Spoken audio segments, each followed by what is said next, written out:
It is a well-demanded video. Many people have been asking about my recipe for cooking efo, which is egusi soup. Some people will say efo is vegetable soup, but you can also say efo is egusi soup. So it's basically pumpkin soup, really.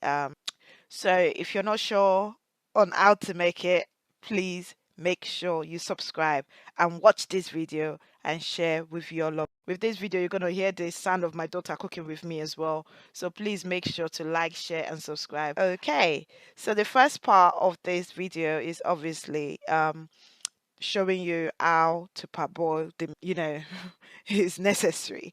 If you're going to make egusi soup, you need to know how to parboil meat. If not, your egusi soup is going to be very bland. But you don't necessarily have to cook egusi soup with parboiled meat. You could cook it with fish. You can cook it with chicken. It just depends on you. But it tastes much, much, much better with assorted meat. Amen. So you can see here that I'm boiling the meat. I'm just adding in some salt. Amen. I've added some curry powder and paprika as well in here. All-purpose seasoning is what you see added on top of that paprika. And here I think I'm adding in some thyme. I like to put a different flavor of seasoning just to give you that, vavavoom. Adding in my Maggi cubes, which is the Knorr cubes, as you've seen in the video. I use just the 1 pack. I don't like too much seasoning. I mentioned that in my previous video. So I try to use as minimal seasoning. Most of the seasoning you're going to get in this soup will be in the meat. I don't really like to put in anything much else other than salt or pepper if I feel like it needs that extra jink, that extra push. But other than that, you won't see much what I've put in. So adding in some water, and we're going to leave that to boil for a little bit. Adding in onions, always put in onions when you cook. It gives it that taste.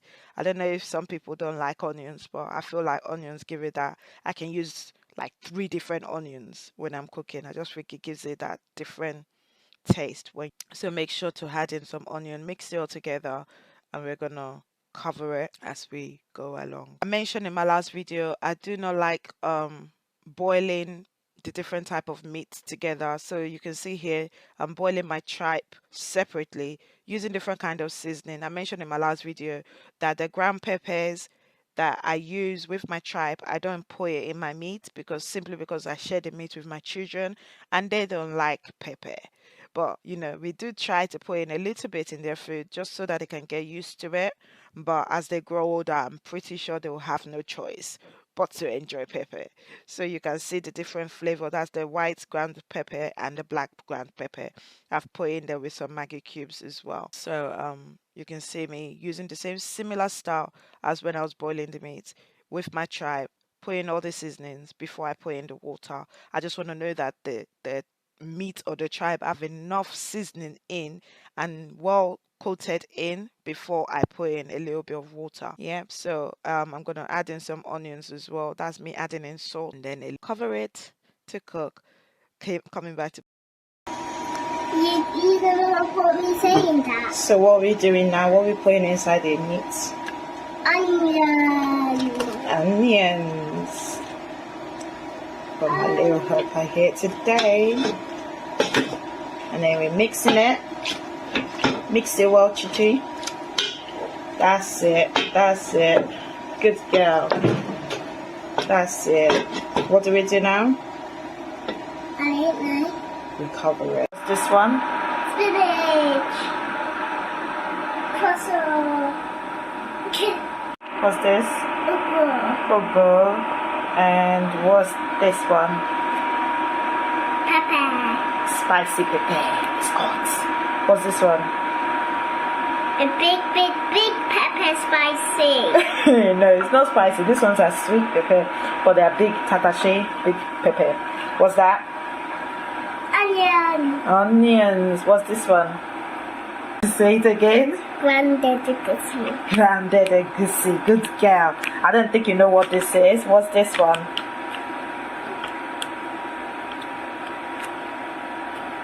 It's stockfish. And what's this one? Chippy fish. Hot. Catfish. So it's called catfish. And then catfish. Catfish. Catfish, yeah. So what's this one? Grounded crayfish. Grounded crayfish. And what do we use it for? To cook. To cook. Good girl. Do you remember what this is? Palm oil. There's nothing else. How I'm feeling, what day it is. You know how it is. There is different ways of cooking egusi soup, and I'll probably show you different recipes. So you can use tomatoes, you can choose not to use tomatoes. It's really left to you. You know, when I showed you my eforiro, have I showed you eforiro already? No, I haven't showed you eforiro, but I do like to just use tatashe also for eforiro. So, you know, tatashe is the big peppers. So you're gonna get to see the difference in the way I cook my food. And that's why you're on this channel watching how Mama Joe cooks her food. Amen. So here I'm beginning the process, which is palm oil in the pot. You bleach it. So basically, allow it to stay on fire for a while. It gives it that hotness. You don't want it too hot, but you want it hot enough that when you put in the onions, it fries straight away. And you don't want to leave the onions too long either, because obviously you want it to get to that place of being soft but not too much that it goes black. So you have to be careful to keep an eye on go back. So the blended peppers that you see me blending here, I use some of it. I don't use all of it because I don't want it to be too much redness.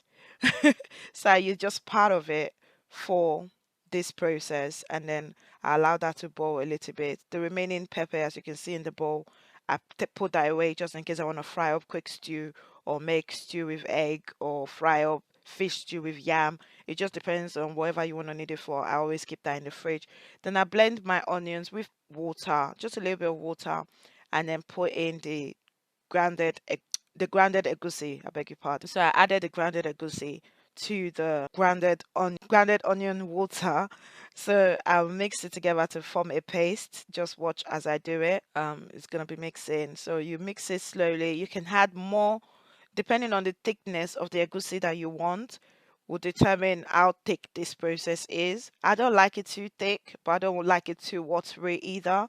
So I use one sachet of big grounded egusi. If you're buying in sachets, if you've already got egusi at home, wonderful. Just measure according to your own taste and just put in a bowl with grounded onion water and just mix it together to form a paste. So you see how it becomes very thick and mashed up together. So you can see, you can still see a little bit of water, but it's not as much. So that's the preferred thickness for myself.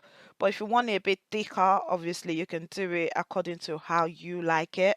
But I don't want it too thick. So this is just perfect for. So once that is mixed up, I'm showing you the sachet that I use is 200 grams. So you can use more, you can use less, it's up to you. But that's how much I use. So I put, this is the paste pepper that is frying on fire at the moment. I haven't added in the egusi. I'm going to add in the egusi now, which is pumping. You're going to see adding in slowly. You can see the paste texture. I put it in slowly.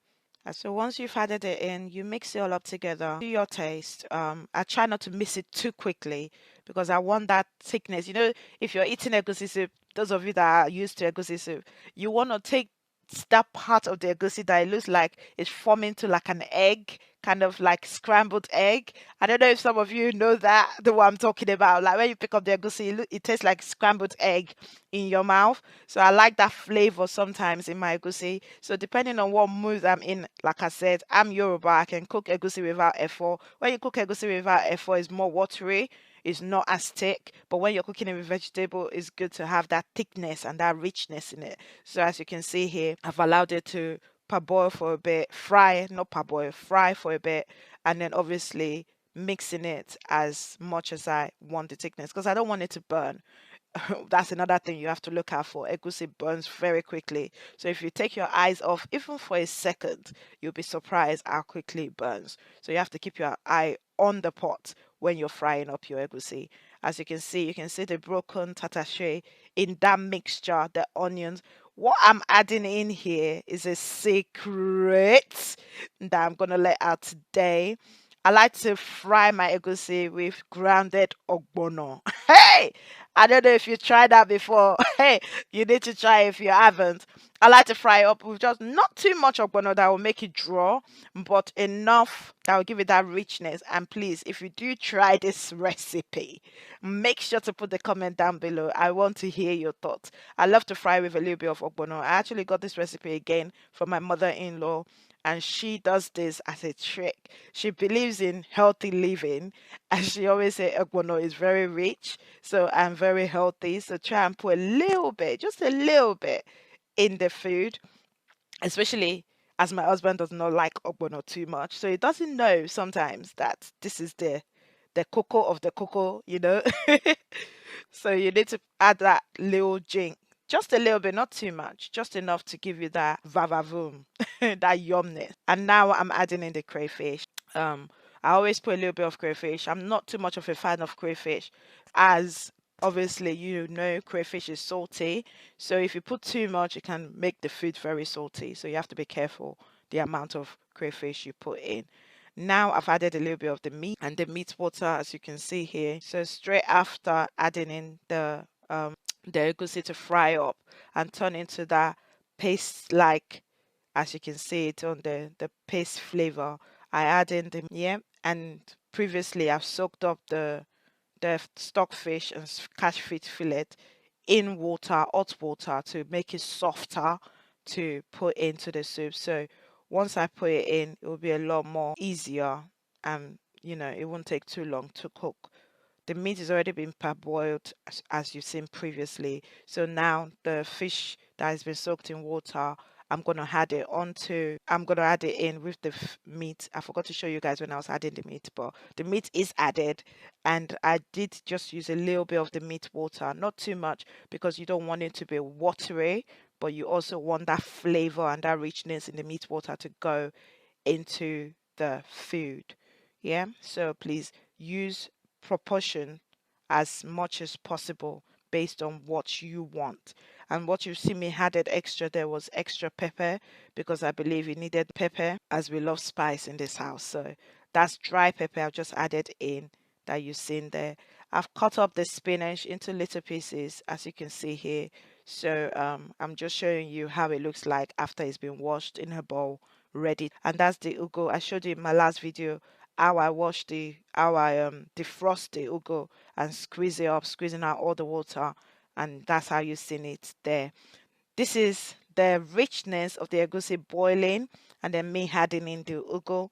You can see how rich and lovely that looks. Ugu takes a little while to cook, so please be aware of that and make sure that you take time to cook a little bit earlier than when you put in your spinach. So I'm gonna mix it all up. Sometimes I use bitter leaf. It just depends on what you feel like, how you feel like, what you want to cook for your family. But on this particular occasion, I was using ugu and spinach as the mix in this. So I mixed it all up, give it that flavoring, let it cook for a little bit, and then you see what happens. See that oil coming to the top. I bet you're feeling hungry right now. You want some of that. I can see you. Don't worry. The Lord shall supply all of your needs. I believe it.